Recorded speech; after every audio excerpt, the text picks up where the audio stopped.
ብዙ ሴቶች በአጭበርባሪ ወንዶች ይታለላሉ፣ ለብዙ ችግርም ይዳረጋሉ። ለምሳሌ ቤት ይፈርሳል፣ ቤተሰብ ንብረት ይወድማል፣ ብዙ ችግር ይደርሳል።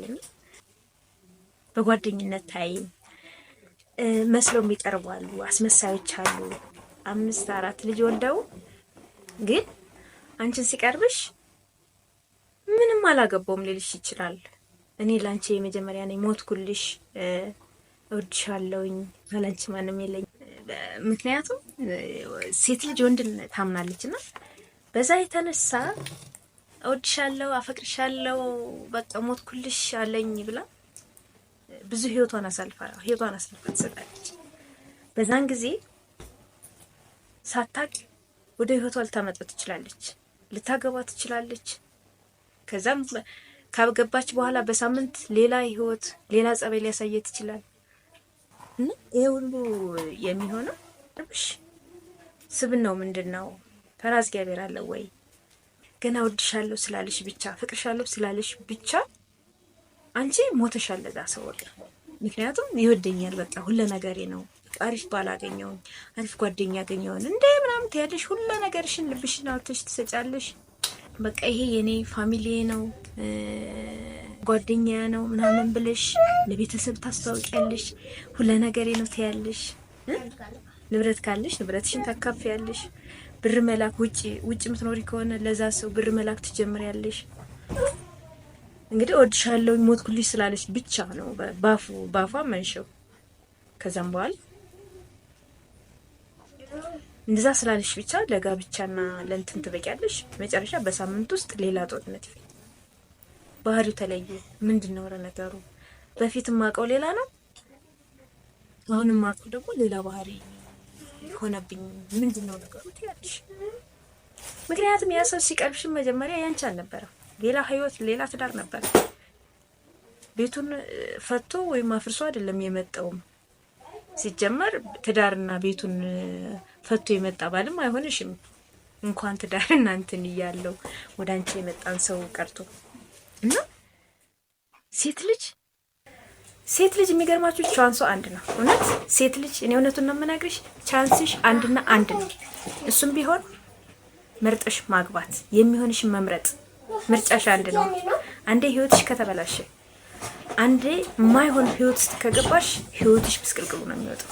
ስለዚህ መጀመሪያ ወደ ትዳር ወደ ማግባት ከመግባትሽ በፊት ይህ ሰው ይሆነኛል ወይ፣ ይህ ባል ይሆነኛል ወይ፣ ጀርባው ምንድነው፣ ህይወቱ ምንድነው፣ ከጀርባው ማን አለ፣ ቤተሰቡ ምንድናቸው፣ ወይም ደግሞ ባክግራውንዱ ምንድነው፣ ቤተሰቦቹ እንደገና ደግሞ አስተዳደጉን ብታቂ። ልክ ለምሳሌ እንደ ጓደኛ እኮ መቼም ተሎ ባሳምንት ምናምን አታገባ ማንኛቸውንም ሴት። እኛም ማንም ሴት ሲያገባ መጀመሪያ ሪሌሽን ይኖራል፣ ዲስከስ ይኖራል፣ መገባበዝ ምናምን ይኖራል።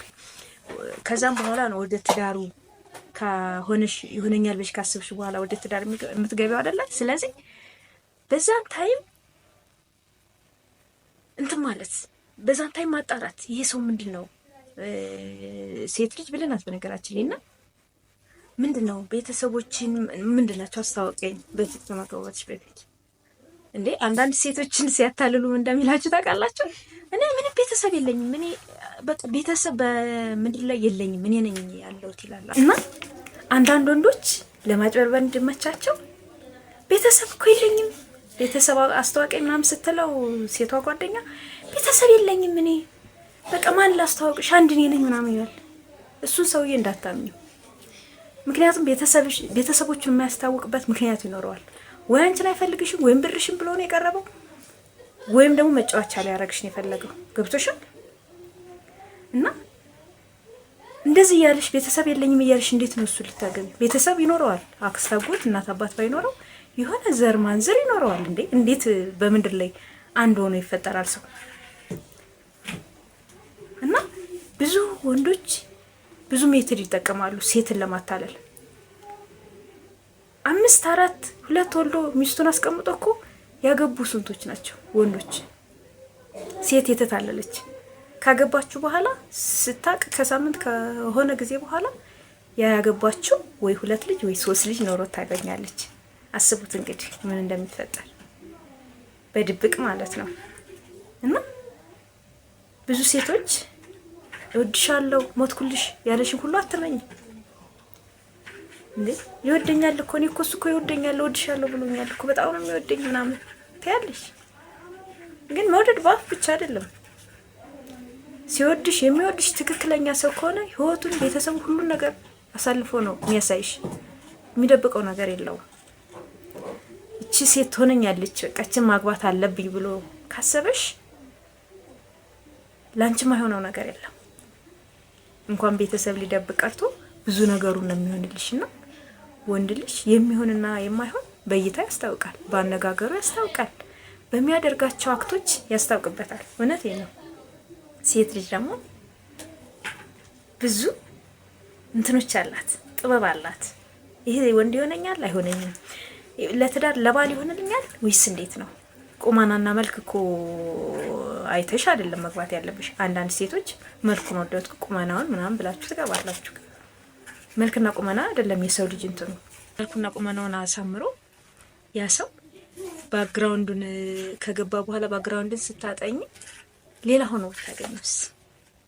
ሁሉን አሟልቶ ቢሰጥሽ እየሰየ እግዚአብሔር የመረጠውን የሰጠሽ ይሆናል። ሴቶች ምርጫችሁን አስተካክሉ ለማለት ነው። ምክንያቱም ብዙ ሴቶች ብዙ ልባቸው ተሰብሯል፣ ብዙ ነገር ሆነዋል። ስለዚህ ይሄ ከመሆኑ በፊት ጋብቻ ከመፈጸምሽ በፊት ሴት ልጅ መጀመሪያ ይሆነኛል ወይ ባል ይሆነኛል ወይ ያኖረኛል ወይ ታማኝ ነው ወይ ፈራ እግዚአብሔር አለው ወይ? ምክንያቱም የፈራ እግዚአብሔር ያለው ሰው ነው መሆን ያለበትና እሱ ሁሉ አለው ወይ? እንደገና ለትዳር ዝግጁ ነው ወይ የሚለውን ነገር መጀመሪያ ማየት አለብሽ። ምክንያቱም ወደድኩሽ ሞትኩልሽ ያለሽ ሁሉ ትዳር አይሆንሽም። ወድሻለሁ ብሎ የሚንከባለለው ሁሉ ባል አይሆንሽም። ውሸት ነው። አንዳንድ ስስት ወንዶች አሉ ሴትን የሚጎዱ ቤተሰብ የሚያፈርሱ